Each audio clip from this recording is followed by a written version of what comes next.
For over 45 years, it has traveled silently through the void, slipping further and further from the world that built it. Voyager 1, our furthest and oldest space ambassador, has been a reliable witness to the unknown. But now it's doing something no one expected. NASA engineers are receiving strange signals. Garbled transmissions, perfect rows of zeros, data that seems to defy logic. And the worst part? Voyager hasn't gone dark, it's still alive, but it's speaking in a language no one understands.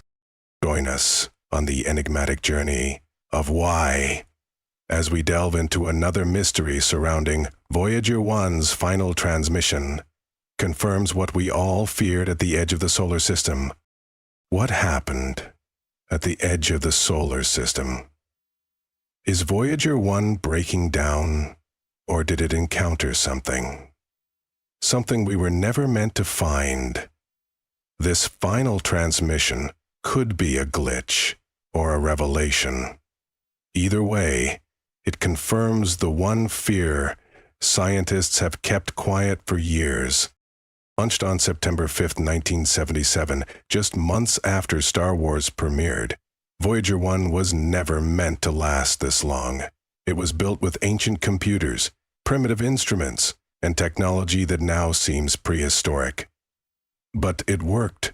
It soared past Jupiter and Saturn, capturing the storms of gas giants and the mysterious haze of Titan.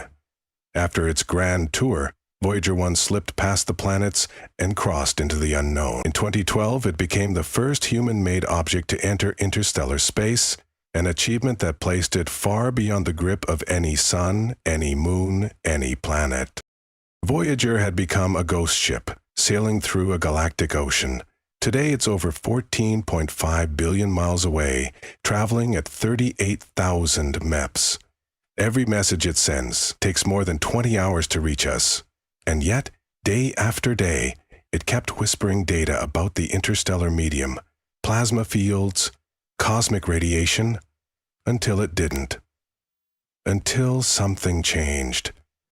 In 2023, NASA's Jet Propulsion Lab noticed something strange. One of Voyager's computers, the AACS, which controls orientation, and the antenna pointing at Earth, was sending nonsense. Data packets arrived filled with zeros or strange repeated numbers like 377. It was as if the probe had suddenly begun to speak in riddles. Yet the probe wasn't in fault mode. It hadn't powered down. The signal was strong. The antenna was still pointed correctly. The spacecraft was fine except for the one part that mattered most. The message. Engineers tried to explain it, a glitch, a fault in the data system, radiation.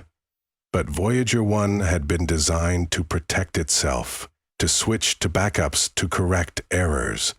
And it hadn't done any of those things. It was still functioning, just different, as if it had made a decision, consciously or not, to speak in a language that no longer matched our own. And here's the part no one wants to admit. We might never find out why. Suzanne Dodd, the project manager of the Voyager mission since 1984, said it best. It's like Voyager started speaking a different language we don't comprehend. That statement sent ripples through the scientific community, because spacecraft don't just change language. They don't evolve their software after 45 years without human input. So either Voyager is suffering from a rare and unpredictable error in its memory system, or it's interacting with something that's corrupting, rewriting, or overriding the way it communicates. It could be the result of high-energy radiation in interstellar space, or it could be the probe brushing up against something no human machine has ever touched.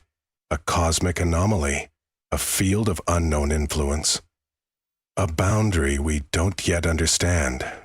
One possibility, whispered in private, what if Voyager 1 didn't malfunction, but was changed? Because the further it drifts, the more alien the environment becomes. This is not the space we mapped. This is not the data we predicted. It is, as Suzanne Dodd warned, a new reality. One we have no rule book for. Most people think of Voyager 1 as a machine, but to those who've worked on it for decades, it's more than that. It's a survivor, an explorer, a recorder of cosmic history. And right now, it's sending back a message that forces us to face a terrifying possibility. That the edge of the solar system is not just a place where our sun's influence ends, but a place where something else begins.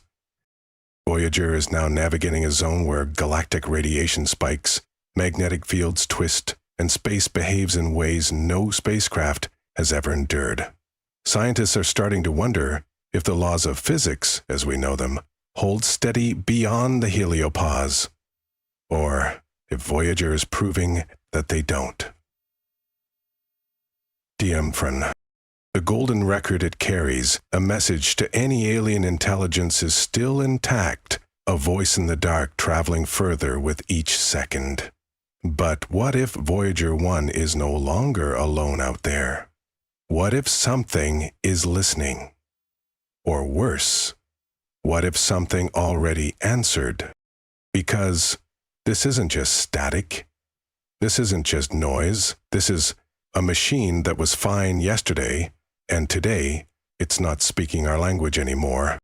To understand the anomaly, NASA engineers attempted something unprecedented. They sent Voyager a command to reroute its memory systems, a kind of remote neurological surgery from over 14 billion miles away. The idea was to bypass corrupted sectors in its flight data system and recover any part of the original software. And it worked. For a moment, it worked. After months of silence, a new stream of data came through, but what returned wasn't a restoration of function. It was stranger. The same repetitive sequences, new ones in fact, longer, more deliberate. Engineers noted that the signals began repeating after intervals of 3 hours, then 7, then 13. It looked patterned, not chaotic, not broken. This wasn't the Voyager 1 they had known. Something inside had shifted. The data was too clean to be failure, too structured to be coincidence. Either Voyager was trying to say something, or it was being influenced by something that wanted us to think it was. Interstellar space isn't empty. It's filled with charged particles, dark plasma, rogue magnetic currents, and ancient echoes of stellar death. The heliopause, the supposed boundary of our sun's influence, doesn't mark an edge, but a frontier. Voyager 1 has now entered what many are calling a region of interference. It's a zone where radiation density is not only higher, but inexplicably rhythmic. It pulses. The spacecraft's instruments have picked up cosmic ray bursts with a frequency that defies all known models of random distribution. This might be the result of interactions between interstellar winds and magnetic sheets we've never mapped.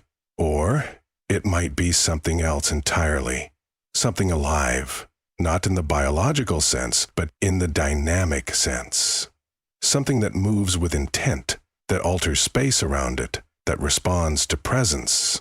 In other words, Voyager might not just be moving through this region, it might be recognized by it. There's a theory rarely discussed outside advanced astrophysics circles, that space contains natural boundaries much like tectonic plates or weather fronts. These aren't physical walls, but transitional zones where the rules of energy, gravity, or even time subtly shift. Voyager 1 may have entered one. The recent data hints at changes not only in radiation levels, but in time, signal distortions. Its atomic clock, calibrated decades ago, is now showing irregular ticks, not mechanical error, but temporal noise. A kind of chronological drag. If that sounds unbelievable, it's because it is, but it matches certain quantum predictions that at large scales, Space-time isn't uniform but stretched and compressed by forces we haven't fully named. Some believe Voyager is brushing against one such cosmic tide. If true, it could mean Voyager has crossed into a place where our measurements no longer apply. And if we can't measure it, how can we understand it? Voyager 1 has always been humanity's most distant ambassador, but now it's also becoming something else, a being without a master. If its memory is corrupted beyond repair, if its software evolves beyond decoding, then for the first time in history we will have created something we can no longer communicate with. A spacecraft, adrift in the stars, alive, but unreachable. In that scenario, Voyager doesn't die. It becomes a wandering relic, carrying not our commands but its own trajectory. Its golden record will still spin, its systems will still tick, until plutonium runs cold, and all the while it will drift through a region of space that no other machine has ever survived. And what if that final transmission, those strange numbers, those structured pulses, was its last attempt to remind us, I was here, I saw something. You won't understand it yet, but you needed to know. Voyager 1 was never supposed to make it this far. Its mission was measured in years. It lasted decades. Its signal was expected to fade.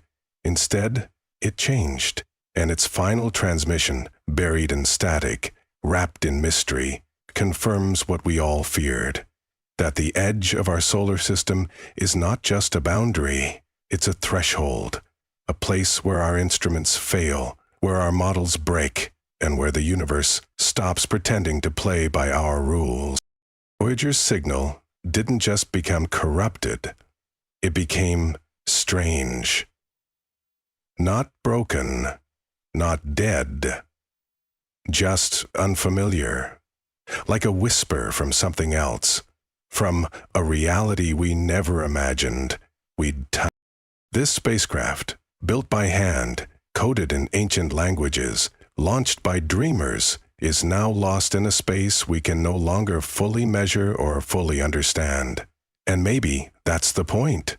Maybe Voyager's final act isn't to send us data, but to remind us how much we don't know, how much we've ignored, and how fragile our understanding really is. So now we ask you, what do you think Voyager 1 encountered? Was this a failure or a discovery beyond our comprehension? Was it random static or the first knock on a door we didn't know was there? Drop your thoughts in the comments. We're listening. Thank you for joining us today on Why. Let us know your opinions in the comments section below. Don't forget to like, subscribe, and click the video on your screen for more mind-bending content. Keep waiting for another exciting Why adventure, and until then, stay curious and stay tuned. This is Why, signing off.